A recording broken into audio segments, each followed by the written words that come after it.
shaqada howlkarnimada leh aad ka soo qabatay maamul sameynta gobolada dhexe runtii wax badan oo anigoo madaxweynaha jamhuuriyadda aan igu cuslaa ayaad kala furfurtay waana raganimo dheeraada haatan meel wanaagsan buu mara shirkii gobolada dhexe ka furmay Cadaado runtiina waan ku hambalyeynaya xukuumadda Ormano way ku ogtahay sida aad ku kala furfurtay because UN mandate aan haysanay waqtigiina loo qabtay iyo deadline-kii in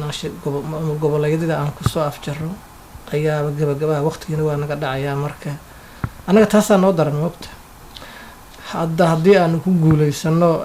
maamulkan hadda noo haraya gobolka Hiiraan iyo Shabeellaha Dhexe iyo Banaadir isku darkiisa runtii waan guuleysanay taas anaga Maxamedeena ergeyga qaramada midoobay arrintaas aad baan uga wada hadalnay inaanu sameyn laakiin reer Hiiraan baa xogaa caqabad nagu ay wixii leeyahay gobolkeena labahana loo ka dhigay ka bacdi baan wax ku darmeynaa balse arrinkaas waa too late waxba kan qaban kara aniga shaqana ku mali laakiin waxaas waa laga gudbayaa ta anagu arrin baa soconaysa kulay because deadline-kii waqtigaan hayo madaxweyne iga raad noqon waan ugu soo celinayaa mudane wasiir insha Allah hay waad mahadsan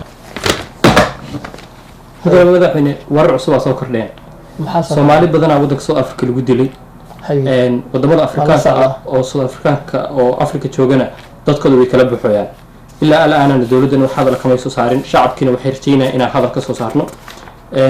ugu yaraan 150 qof oo Soomaaliyana waxa lagu dhibaateeyay waxay ku degtay doona waxay kula degtay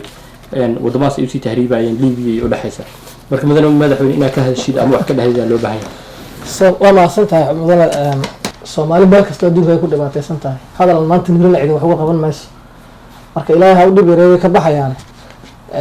waxaad ii raadisaa caalamka xagee wax ka dhaceen wadan masiibo ku dhacday ama diyaarad meel ku qalibantay ama madaxweyne caalami oo dhintay waxa ay eegan ka hadleen saxaafadda isugu yeeray Soomaali hadda maanta hadalan ka hadla wax cid uga yeelmaysa madaxweyne wax madaxweyne oo dhintay ama cid loo tacsiiyay ma jirto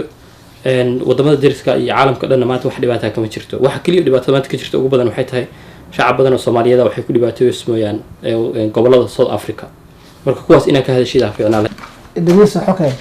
haddii aan caalamka dhib ka jirin ma Soomaali maalin walba ka hadlaa warkooda dhamaan maayo marka haddaan caalamka dhib ka jirin waxaan ka hadlaa baan ka tacsiyaa maanta ima furo shaqo badan oo kale waa ii taala arrimaha igu furan marka wasiirka warfaafinta iyo wasaaradaha ku howla arrimahaas ula tag ayagu saxaafadda hala hadlaan waxa ka tacsiyaa